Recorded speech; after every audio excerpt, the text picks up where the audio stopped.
Big boss Malayalam season 7. ഇന്ന് big boss വീട്ടിൽ വൈകിട്ട് നടക്കുവാൻ പോകുന്ന ഒരു സംഘർഷത്തെക്കുറിച്ചുള്ള പ്രൊമോ ഏഷ്യാനെറ്റ് കുറച്ച് മണിക്കൂറുകൾക്ക് മുമ്പ് പുറത്തുവിട്ടു.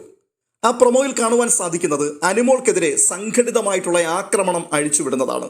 ബിഗ് ബോസ് വീട്ടിൽ നിന്നും പുറത്തുപോയ മത്സരാർത്ഥികൾ മടങ്ങി വന്നത് അനുമോളെ മാത്രം ടാർഗറ്റ് ചെയ്തുകൊണ്ടാണ് എന്ന് പല വീഡിയോകളിലായിട്ട് ഞാൻ മാത്രമല്ല പല ആൾക്കാരും പറഞ്ഞു. അത് അതുപോലെ തന്നെ ഇപ്പോൾ സംഭവിച്ചുകൊണ്ടിരിക്കുകയാണ്. ഈ പ്രൊമോയിൽ കാണുവാൻ കഴിയുന്നത് ഇന്നലെ വരെ അനുമോളുടെ കൂടെ നടന്ന ആദില മുഖത്ത് നോക്കി നുണച്ചി എന്ന് വിളിച്ച് ആക്രോശിക്കുന്നു. അക്ബർ രൂക്ഷമായ ഭാഷയിൽ വിമർശിക്കുന്നു. അതിലെല്ലാം ഉപരിയായി അനുമോളുടെ ഹൃദയം തകർത്തുകൊണ്ട് വളരെ മോശമായി ബിഹേവ് ചെയ്യുന്ന ബിൻസിയെ കാണുവാൻ കഴിയുന്നു. അന്ന് ഞാൻ ഈ വീട്ടിലുണ്ടായിരുന്നുവെങ്കിൽ നിന്റെ കരണം ഞാൻ അടിച്ചു പൊളിക്കുമായിരുന്നു എന്ന് ബിൻസി ആക്രോശിക്കുന്നുണ്ട്. ബിൻസിയെയും അപ്പാനിയെയും കുറിച്ച് അനുമോൾ സംസാരിച്ച വിഷയമാണ് പ്രശ്നത്തിന്റെ പ്രമേയം. ഒടുവിലായി മതം പൊട്ടിയ ആന അലറുന്നത് പോലെ നീ ഇവിടെ നിന്നത് നിന്റെ കഴിവ് കൊണ്ടല്ലടി, പുറത്ത് നീ എണ്ണിക്കൊടുത്ത കാശിന്റെ ബലത്തിൽ മാത്രമാണ് എന്ന് പറഞ്ഞുകൊണ്ട് രൂക്ഷമായ ഭാഷയിൽ കണ്ടക്ഷോഭം നടത്തുന്ന ബിൻസിയുടെ വലിയ അളവിലുള്ള പരാക്രമമാണ് ആ പ്രൊമോയിൽ നമുക്ക് കാണുവാൻ കഴിയുന്നത്. അത് കണ്ടുകൊണ്ടിരുന്നപ്പോൾ പഴയ പല ഓർമ്മകളും നമ്മുടെ മനസ്സിൽ വന്നു. അതായത് ഈ പ്രശ്നം അവിടെ നടക്കുന്ന സമയത്തും നമ്മൾ ഇതിനെയൊക്കെ അഡ്രസ്സ് ചെയ്തുകൊണ്ട് പല വീഡിയോകളും ചെയ്തിട്ടുണ്ട്. അപ്പോൾ അതിനോടുള്ള ബന്ധത്തിൽ ചില കാര്യങ്ങൾ പറയാതിരിക്കുവാൻ കഴിയില്ലല്ലോ. അതുകൊണ്ടാണ് ഇപ്പോൾ ഈ വീഡിയോ ചെയ്യുന്നത്. അപ്പാനിയും അനുമോളും തമ്മിൽ വഴക്കുണ്ടാകുമ്പോൾ അനുമോൾ പറഞ്ഞൊരു വാക്കുണ്ട്, നീ കാരണം ഒരു പെൺകുട്ടി ഇവിടുന്ന് എവിക്റ്റ് ആയി പോയി എന്ന്. അങ്ങനെ ഒരു വാക്കിനപ്പുറം അവർ തമ്മിൽ അനാശാസ്യം ഉണ്ടായിരുന്നെന്നോ ലവ് ആയിരുന്നുവെന്നോ വേറെ ഏതെങ്കിലും തരത്തിലുള്ള ഇടപാടുകൾ ഉണ്ടായിരുന്നോ ഇതൊന്നും അനുമോൾ പറഞ്ഞില്ല. നീ കാരണം ഒരു പെൺകുട്ടി ഇവിടുന്ന് എവിക്റ്റ് ആയി പോയി, അത്ര മാത്രമേ പറഞ്ഞുള്ളൂ. ഇത്രയും വലിയ ആക്രമണം അനുമോൾക്കെതിരെ ബിൻസി ഇപ്പോൾ അഴിച്ചുവിടുവാൻ കാരണമായി തീർന്നതും ആ ഒരു വാക്ക് തന്നെയാണെന്നും നമുക്ക് അനുമാനിക്കാം. പക്ഷേ ആ സമയത്തെ എപ്പിസോഡും ലൈവും ഒക്കെ കണ്ട ആൾക്കാർക്കറിയാം, ഷാനവാസ് എന്നൊരു മഹാൻ 2-3 ദിവസങ്ങൾ ഈ ഒരൊറ്റ വിഷയത്തിന്റെ പേരിൽ അപ്പാനി ശരത്തിനെ മുൾമുനയിൽ നിർത്തി വിയർപ്പിച്ചു കളഞ്ഞു. സത്യത്തിൽ ഇമോഷണൽ ബ്ലാക്ക് മെയിലിംഗ് എന്നൊക്കെ പറയുന്നത് അത് തന്നെയായിരുന്നു. കത്തിജ്വലിച്ചു നിൽക്കുന്ന അഗ്നികുണ്ഡത്തിനുള്ളിലേക്ക് വെള്ളം കോരി ഒഴിക്കുമ്പോൾ എന്താണോ അവിടെ സംഭവിക്കുന്നത് അത് തന്നെയായിരുന്നു അപ്പാനിയുടെയും അവസ്ഥ. വീട്ടിലുള്ള ഓരോ വിഷയത്തിലും സജീവമായി ഇടപെട്ട് കത്തിക്കയറി വരുന്ന സമയത്താണ് മണ്ട വെട്ടിക്കളയുന്നത് പോലെ ഷാനവാസ് ബിൻസിയുമായിട്ടുള്ള അടുപ്പം ചൂണ്ടിക്കാട്ടി അപ്പാനിയെ തളച്ചു കളഞ്ഞത്. എന്നാൽ ഷാനവാസ് വളരെ വിദഗ്ധമായ രീതിയിലായിരുന്നു അത് അപ്പാനിയുടെ മുമ്പിൽ അവതരിപ്പിച്ചത്. പ്രണയമെന്നോ അനാശാസ്യമെന്നോ ബിൻസി എന്നോ ഇങ്ങനെയുള്ള പേരുകളൊന്നും പറയാതെ അവിടെ എന്തൊക്കെയോ കുൽസിതങ്ങൾ നടത്തി എന്നുള്ളത് എങ്ങും തൊടാതെ താൻ പറഞ്ഞു വെച്ചു. തുടർന്ന് താൻ പറഞ്ഞു, ഞാൻ അതൊക്കെ തുറന്നു പറഞ്ഞാൽ പിന്നെ നീ തല പൊക്കില്ലെന്ന്. ആ വാക്കുകൾ കുറഞ്ഞത് ഒരാഴ്ചത്തേക്കെങ്കിലും അപ്പാനിയെ സമ്പൂർണ്ണമായി ഡൗൺ ആക്കി കളഞ്ഞു. സത്യത്തിൽ അനുമോൾ പറഞ്ഞതിനേക്കാൾ എത്രയോ ഇരട്ടി പ്രഹരശേഷി ഉണ്ടായിരുന്നു ഷാനവാസിന്റെ ആ ആക്രമണത്തിന്. ഷാനവാസ് എന്താണ് ഉദ്ദേശിച്ചത് എന്ന് ആ വീട്ടിലുള്ള എല്ലാ ആൾക്കാർക്കും മനസ്സിലായിട്ടുണ്ട്. ഇത്രമാത്രം കുരു പൊട്ടി ഒലിക്കുന്ന ബിൻസി ആ വീടിനുള്ളിലേക്ക് മടങ്ങി വന്നപ്പോൾ ആദ്യം സംസാരിക്കേണ്ടത് ഈ വിഷയം ഷാനവാസിനോടായിരുന്നല്ലോ. എന്നാൽ എന്തുകൊണ്ടാണ് ബിൻസി അതിന് മുതിരാതിരുന്നത്? അവിടെ ഇരുന്നു കൊണ്ട് കൊച്ചു വർത്തമാനങ്ങൾ പറയുന്ന കൂട്ടത്തിൽ ബിൻസി ഇതിനെക്കുറിച്ചൊന്ന് സൂചിപ്പിക്കുന്നുണ്ട്. പക്ഷേ ഷാനവാസിനോട് നേർക്കുനേർ സംസാരിക്കാനുള്ള ധൈര്യമില്ല. കാരണം എന്താണ്? അവിടെ ഈ വിഷയം ചിലവാകില്ലെന്ന് ബിൻസിക്ക് നന്നായിട്ട് അറിയാം. അപ്പോൾ പിന്നെ പറ്റിയ സ്ഥലം അത് അനുമോൾ തന്നെയാണ്. അതുകൊണ്ട് അങ്ങോട്ടങ്ങ് അടിച്ച് തകർത്തേക്കാമെന്ന് വെച്ചു. മാത്രവുമല്ല, ഒരുപക്ഷെ വിന്നറാകാൻ സാധ്യതയുള്ള ഒരു മത്സരാർത്ഥിയായി പരക്കെ ചർച്ച ചെയ്യപ്പെട്ടിരിക്കുന്നത് കൊണ്ട് അനുമോൾക്കെതിരെ ഒരു ആക്രമണം അഴിച്ചുവിട്ടാൽ ചിലപ്പോൾ നേട്ടമുണ്ടാക്കാൻ പറ്റിയാലോ? അങ്ങനെയുള്ള ഒരു കുരുട്ടു ബുദ്ധി കൂടി, ഒരു പിന്തിരിപ്പൻ ചിന്താഗതി കൂടി ഈ ഒരു പ്രശ്നത്തിന്റെ പിൻപിലുണ്ട്. പക്ഷേ ബിൻസി അറിയാതിരുന്നതാണോ അതോ അറിഞ്ഞിട്ടും അറിയാത്തതുപോലെ ഭാവിക്കുകയാണോ എന്ന് എനിക്ക് മനസ്സിലാകാത്ത ഒരു കാര്യമുണ്ട്. അനുമോൾ അല്ല ഈ വിഷയം ആദ്യമായി അവിടെ ഉന്നയിച്ചത്. പരസ്യമായിട്ട് ഈ വിഷയം തുറന്നടിച്ചത് ഇപ്പോൾ നമ്മൾ ഈ കട്ടപ്പ എന്ന് വിളിക്കുന്ന ബിൻസിയുടെ ഉറ്റ കൂട്ടുകാരി ശൈത്യയായിരുന്നു. ശൈത്യ ഈ വിഷയം ആ വീട്ടിൽ തുറന്നടിക്കുന്നതിന് മുൻപ് തന്നെ ആദിലയും നൂറയും അനുമോളും ഒക്കെ ആയിട്ട് ഇത് ചർച്ച ചെയ്തിട്ടുണ്ട്. അതിനുശേഷം അവർ ആ പ്രശ്നം ഷാനവാസിനോട് തുറന്നു പറഞ്ഞു. പെട്ടെന്ന് ഷാനവാസ് പറയുന്നുണ്ട്, അതെ ഇവിടെ ഈ മൂലക്കിരുന്നുകൊണ്ട്, അതായത് ഈ വാഷ്റൂം ഏരിയയുടെ മൂലയ്ക്ക് അപ്പാനിയും ബിൻസിയും തമ്മിൽ എന്തൊക്കെയോ രഹസ്യങ്ങൾ കൈമാറുന്നത് അദ്ദേഹം കണ്ടിട്ടുണ്ട്. പക്ഷേ അപ്പോൾ അത് കാര്യമാക്കിയില്ല. അയാൾ അത് വിട്ടുകളഞ്ഞ് അവിടുന്ന് പോയതാണ്. എന്നാൽ കട്ടപ്പ ഈ വിഷയം ഉന്നയിച്ചപ്പോൾ ഷാനവാസിനൊരു ഡൗട്ട്, അതിനകത്ത് എന്തെങ്കിലും ഉണ്ടോ എന്നുള്ളത്. ഞാൻ ഇങ്ങനെ പറഞ്ഞു പോയാൽ ശരിയാവില്ല. ആ വീഡിയോ ക്ലിപ്പ് ഞാൻ വെക്കാം, അത് നിങ്ങളൊന്ന് കണ്ടു നോക്കാം. ആദ്യം ഇപ്പൊ അടുത്ത് അപ്പാണിക്കിട്ടൊരു വലിയൊരു അടി കിട്ടാനുള്ള ചാൻസ് ഉണ്ട്. വേറൊരു സാധനം ഇവിടെ നടക്കുന്നുണ്ട്. ഇപ്പൊ അത് പുറത്തു പോകുമ്പോ നെഗറ്റീവ് അടിക്കാനേ ചാൻസ് ഉണ്ട്.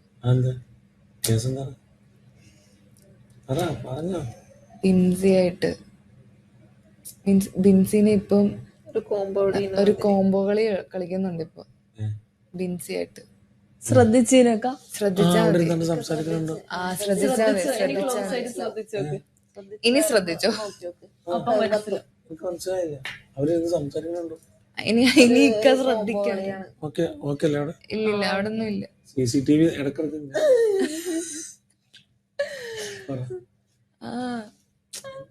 പുറത്തോട്ട് പോകുമ്പോ റോങ് അടിക്കും. റോങ് ആവത്തേ ഉള്ളൂ. പുറത്തോട്ട് റോങ് അടിക്കും. അല്ല എന്താണ് ഇവിടെ എന്തോ സംഭവം ഉണ്ട്. ആണോ ഗവൺമെന്റിന് വേണ്ടിയിട്ടാണ് നമ്മളല്ല. കട്ടപ്പ എന്താണ് ഇവിടെ പറയുന്നത്? പുറത്തു പോകുമ്പോൾ റോങ് അടിക്കുന്ന ചിലതൊക്കെ ഇവിടെ നടക്കുന്നുണ്ട്, ഇനി ശ്രദ്ധിച്ചാൽ മതിയെന്ന്. ഇപ്പോൾ വലിയ പുണ്യാളത്തി കളിക്കുന്ന ആദിലയും ആ കൂട്ടത്തിൽ ഏസ് വെച്ചുകൊണ്ട് സംസാരിക്കുന്നുണ്ട്. ഒരു കള്ള ചിരിയോടുകൂടി കാര്യങ്ങളൊക്കെ ഷാനവാസിന് പറഞ്ഞു മനസ്സിലാക്കി കൊടുക്കുകയാണ്. ഈ വീഡിയോ കണ്ട നിങ്ങൾക്ക് എന്താണ് മനസ്സിലാകുന്നത്? ശൈത്യയുടെയും ആദിലയുടെയും സംസാരവും ആ ചിരിയുമൊക്കെ ഒരു കുൽസിതം അവർ കണ്ടുപിടിച്ചതിനെ കുറിച്ചുള്ള ആ ഒരു സൂചനയല്ലേ കൊടുക്കുന്നത്? ഓക്കെ, ആ വിഷയം കഴിഞ്ഞു. ഷാനവാസിന്റെ കയ്യിലാണ് ഇത് കിട്ടിയത്. ഷാനവാസ് ആരാ മോൻ? പുള്ളി ഇത് വാസ്തവമാണോ എന്നറിയുവാൻ വേണ്ടിയുള്ള ചെക്കിംഗ് ആയിരുന്നു തുടർന്ന് നടന്നത്. അതിനുള്ള പ്രൂഫ് അയാൾക്ക് ലഭിച്ചിട്ടുണ്ട്. അതുകൊണ്ട് തന്നെയാണ് അയാൾ അപ്പാനിയെ ഒരൊറ്റ വാക്കിൽ വരിഞ്ഞു മുറുക്കിക്കളഞ്ഞത്. ഷാനവാസ് പറഞ്ഞത് സത്യമായതുകൊണ്ട് തന്നെയാണ് മല പോലെ വന്ന അപ്പാനി ഒരൊറ്റ നിമിഷം കൊണ്ട് അണ്ണാക്കിൽ പിരിവെട്ടിയതുപോലെ നിന്നതും. തുടർന്ന് ഷാനവാസിന്റെ പിന്നാലെ ഇക്ക നിങ്ങൾ എന്താന്ന് വെച്ചാൽ കാര്യം തുറന്നു പറ, എന്തിനാണ് ഈ പൊതിക്കാതിട്ട് ഉരുട്ടുന്നത്, നിങ്ങളങ്ങ് പറ, ഇത് പറഞ്ഞുകൊണ്ട് യാചകനെ പോലെ നടന്നതും ഇതൊക്കെ കണ്ടിട്ടുള്ള ആൾക്കാർ മറക്കാൻ സാധ്യതയില്ല. അങ്ങനെയാണെങ്കിൽ അതിൽ യാഥാർത്ഥ്യങ്ങളുണ്ട്. ഈ ഒരു വീഡിയോ ക്ലിപ്പ് പുറത്തു വന്നിട്ട് കുറച്ച് നാളുകളായി. ശൈത്യയും ആദിലയും കൂടി മോശം ഇന്റൻഷനോടുകൂടി മുന വെച്ച് ബിൻസിക്കും അപ്പാനിക്കും എതിരായിട്ട് സംസാരിക്കുന്ന ഈ ഒരു വീഡിയോ ബിൻസി ഇതുവരെയും കണ്ടില്ല എന്ന് നമുക്ക് വിശ്വസിക്കാൻ കഴിയുമോ? ഈ വീഡിയോ ക്ലിപ്പിൽ ഈ കാര്യങ്ങൾ ഇവർ ചർച്ച ചെയ്യുമ്പോൾ അനുമോൾ അവർക്ക് ഒപ്പമുണ്ട്. പക്ഷേ അനുമോൾ ഒന്ന് ചിരിക്കുക പോലും ചെയ്യുന്നില്ല, ഒരു മറുപടിയും പറയുന്നില്ല. ഇതെല്ലാം ബിൻസി പുറത്തു നിന്ന് കണ്ടിട്ട് തന്നെയാണ് ഇതിനകത്ത് കയറിയിരിക്കുന്നത്. ഉറപ്പായിട്ടും ഞാൻ പറയാം, എത്തിക്കേണ്ട ആൾക്കാർ കൃത്യസമയത്ത് ബിൻസിയുടെ കയ്യിൽ ഈ സാധനങ്ങളൊക്കെ എത്തിച്ചിട്ടുണ്ട്. ബിൻസി അതെല്ലാം കണ്ടു മനസ്സിലാക്കിയിട്ടുമുണ്ട്. എന്നാൽ ഈ കാര്യങ്ങളൊക്കെ വെട്ടി തുറന്നു പറഞ്ഞ ശൈത്യയോട് ബിൻസിക്ക് ഒരു പ്രശ്നവുമില്ല. ഷാനവാസിനോട് ബിൻസിക്ക് പ്രശ്നമില്ല. ആദിലയോട് പ്രശ്നമില്ല. നീ കാരണം ഒരു പെൺകുട്ടി ഇവിടുന്ന് എവിക്റ്റായി പോയി എന്ന് അപ്പാനിയോട് അനുമോള് പറഞ്ഞു. അതാണ് ബിൻസിയുടെ പ്രശ്നം. ഇതിന്റെ പിൻപിലുള്ള മനഃശാസ്ത്രം അധികം ഒന്നും ചിന്തിച്ച് നമ്മൾ തലപുണ്ണാക്കേണ്ട ആവശ്യമില്ല. അനുമോള് കപ്പടിക്കരുത്, അനുമോളോടുള്ള അസൂയ അത്ര മാത്രമേ ഉള്ളൂ.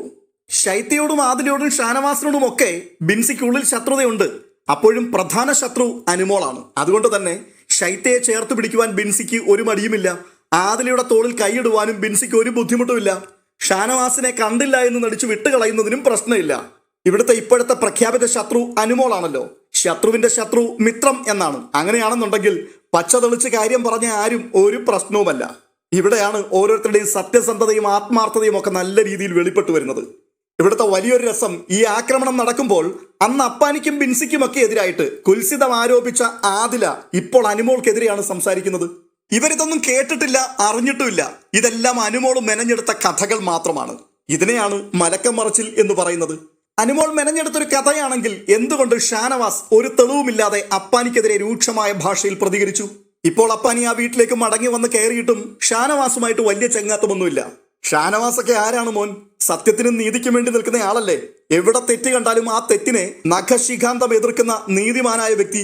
എന്നാൽ അന്ന് അനുമോൾ പറഞ്ഞ ആ ഒരൊറ്റ വാക്കിന്റെ പേരിൽ അന്ന് ഞാനിവിടെ ഉണ്ടായിരുന്നെങ്കിൽ നിന്റെ ചെവിക്കല്ലടിച്ച് പൊട്ടിച്ചേനെ എന്ന് പറഞ്ഞുകൊണ്ട് മതം പൊട്ടി ആനെ പോലെ ബിൻസി അഴിഞ്ഞാടുമ്പോൾ ഈ നീതിമാനായ ഷാനവാസ് ഒന്നും മിണ്ടാനേ പോകുന്നില്ല. ആദിലയും ശൈത്യയുമല്ലേ ഈ വിഷയം ആദ്യം പുറത്തു കൊണ്ടുവന്നത്. അവരും മിണ്ടുന്നില്ല. അപ്പോൾ ഇവരെല്ലാവരും കള്ളന്മാരും പേരും കള്ളികളുമാണ്. ആക്രമിക്കപ്പെടുന്നത് അനുമോളാണല്ലോ. അതുകൊണ്ട് ഈ സാഹചര്യത്തിൽ എന്തുകൊണ്ടും അനുമോൾ ആക്രമിക്കപ്പെടുന്നത് തന്നെയാണ് നല്ലത്. അപ്പോൾ നമ്മൾ മിണ്ടാതെ നിന്നേക്കുക, നമ്മൾ കാഴ്ചക്കാരായി നിന്നേക്കുക. പിന്നെ അനുമോൾക്കെതിരെ അടിക്കാൻ എന്തെങ്കിലും ഒരു സാധ്യത ഉണ്ടെങ്കിൽ ആ ഭാഗം നമ്മളും കൂടി അടിച്ചു തീർക്കുക. എത്ര അന്തസ്സുള്ള ആൾക്കാരാണിവർ. ഇതുകൊണ്ടാണ് തുടക്കം മുതൽ പല വീഡിയോകളിലും ഞാൻ പറഞ്ഞിട്ടുള്ള ഒരു വാക്ക് അത് വീണ്ടും ആവർത്തിച്ചു പറയുവാൻ ആഗ്രഹിക്കുന്നത്. ഇത്രമാത്രം നിലവാരമില്ലാത്ത മത്സരാർത്ഥികൾ ഈ ഒരു സീസണിൽ മാത്രമാണ് വലിഞ്ഞു കയറിയിരിക്കുന്നത്. ഏറ്റവും തറ സംസ്കാരം, ഏറ്റവും മോശമായ വാക്കുകൾ, ജനലക്ഷങ്ങൾ കണ്ടുകൊണ്ടിരിക്കുന്ന ഒരു പബ്ലിക് പ്ലാറ്റ്ഫോമിൽ എങ്ങനെ സംസാരിക്കണം, എങ്ങനെ ബിഹേവ് ചെയ്യണം എന്ന് പോലും അറിയാത്ത ഒരു കൂട്ടം വൃത്തികെട്ട ജന്മങ്ങൾ. അവർ ഫിനാലെ ആഘോഷിക്കാൻ വന്നതല്ല, അവർ കരുതിക്കുട്ടി പ്ലാൻ ചെയ്തു വന്നിരിക്കുകയാണ്. അതെ, അനുമോൾ ഒരിക്കലും കപ്പടിക്കുവാൻ പാടില്ല. പക്ഷേ വിവരം ലേശമെങ്കിലും ഉണ്ടായിരുന്നുവെങ്കിൽ ഈ അവസാന നിമിഷം ഈ കടുങ്കൈ കാണിക്കുവാൻ ഇവരാരും തയ്യാറാവില്ലായിരുന്നു. എന്തായാലും പ്രേക്ഷക സമൂഹം ഇതെല്ലാം കണ്ടുകൊണ്ട് നിൽക്കുകയാണ്. അവർക്ക് വിവേകമുള്ളവരാണ്. അതുകൊണ്ട് അവർ വിധി എഴുതട്ടെ. അടുത്ത വീഡിയോയിൽ വീണ്ടും കാണാം.